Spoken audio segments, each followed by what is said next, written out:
everyone, Brooke here. Thank you so much for joining me once again for one of these brand new formats for the Brooke Moves YouTube channel.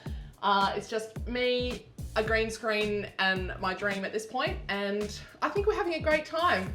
Last time we got so much amazing feedback and it just did so much better than I could have imagined, so I really appreciate you guys so much for sort of getting on board with it and contributing to the discussion.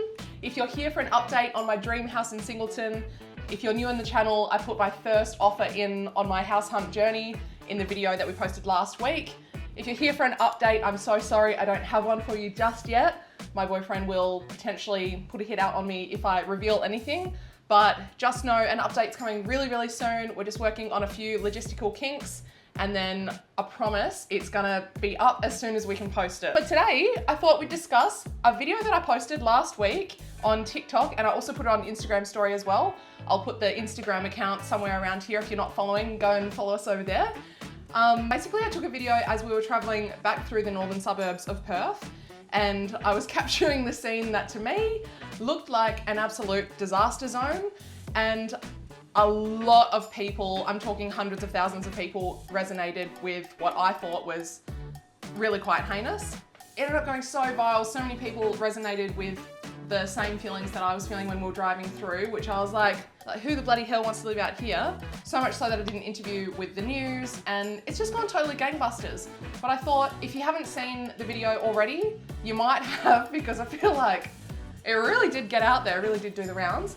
But I'm gonna pop it up behind me, and I thought, let's just go through some of the key items that I think we need to be discussing and really doing our absolute best to push back against, because what I'm seeing out there, it is pretty abysmal, and somehow it's getting worse.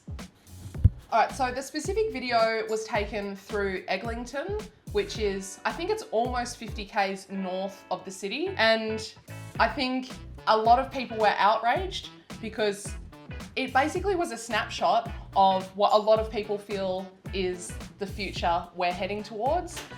And it doesn't look good. It doesn't help that these houses all look identical.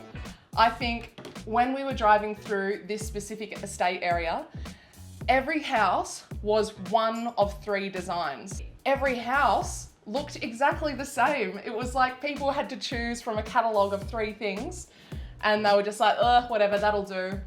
And of course, as you can see in the footage, they're all squished up like this next to each other. There's no space heading down either side of the house. The driveways are about this big. There's no chance anybody is fitting a family car, a 4-wheel drive, or any car that's bigger than a little Suzuki Swift, for example, into the carport.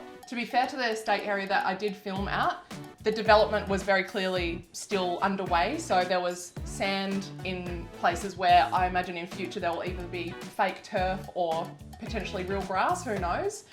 But the scene was still quite confronting, and I think it just paints a small picture of what we're going to see all over the place in what I think the government legitimately thinks is the solution to the housing crisis and the solution to our supply issues that somehow we're supposed to feel quite grateful for. A lot of people in the comments, which I'm going to go through some, have pointed out, not only is this quite a heinous looking, hostile and just gross environment from the outside, it also poses a lot of serious health and safety risks as well. All right, so I'm gonna start going through a few comments that have really, I think probably summarized the issue probably better than I can. So one person goes, that will be $1 million, thanks. Yep. And this is the other thing, the block sizes are so tiny that you can't realistically fit decent sized bedrooms inside. These block sizes predominantly are under 200 square meters. A lot of people will say, oh, but you've got to live somewhere and you've got to start somewhere. These houses aren't going for an affordable price. These houses are going for $700,000 plus. These are not entry-level starter house prices.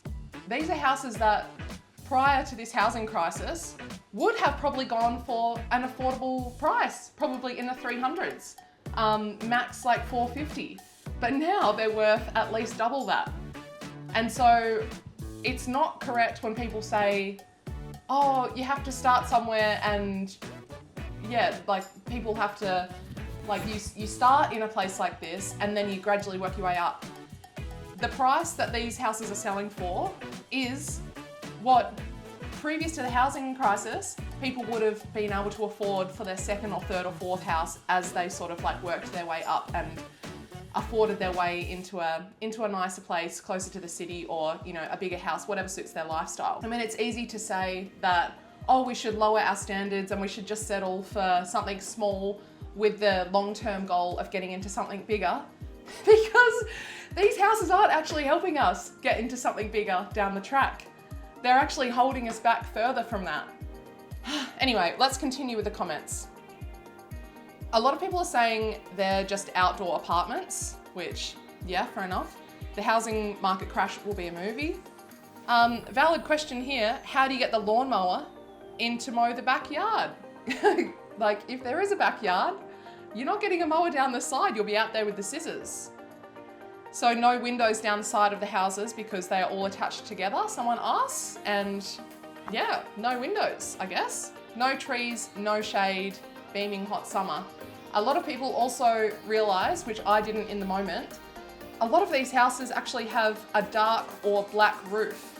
And in summertime, especially with no trees around, that is going to be a recipe for disaster. There was actually people who presumably lived in this estate area that were actually standing out on their verge or outside of their house as though it was already too hot or too squishy, or maybe they don't have service or something. It was like people had to emerge from their house to have some sense of comfortability. Being outside of the house was more comfortable for them than being inside.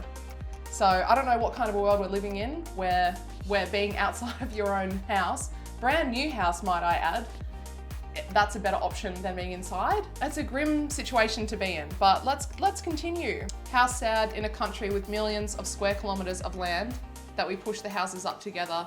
The top comment that actually got over 3,000 likes came from a lady who said, such a sad thought that our kids and our kids' kids won't have backyard cricket or be able to have a pool and a trampoline in the backyard or a slip and slide. And that is so poignant. These houses are soulless. What happened to architecture? Like I was saying, they are all either one of three options, which is pretty crazy. Yeah, and people are just sort of saying like 700 grand just to hear your neighbours flush their toilet, blow their nose, get down and dirty, you know, you name it. You'll be able to hear everything. And a lot of people who have lived or are actively living in an estate like this say, yeah, it's hell. You can hear absolutely everything. Anyway, that's probably enough ranting from me for now. I'd love to know what you guys think about the estate suburbs going up all over the place. And I'm so sorry to make you wait longer for an outcome on my dream property in Singleton. I promise that update will be with you as soon as possible. I promise. And I wanted to say another huge thank you to our YouTube membership members and our Patreon members. You guys are absolute legends. I can't say thank you enough. If you were thinking about joining either of those platforms, we are going to put an early release link up soon that will have all of the details on the Singleton house in there, and you'll get that far sooner than the rest of the public. So if you're enticed by that, maybe now is a good time to jump over. But if not, it's going to go up publicly soon either way. So definitely no pressure. I'm going to head off, but I wanted to also let you know that our posting schedule, our regular videos go out fortnightly, and then these videos are going to go out on the off weeks of our normal posting schedule.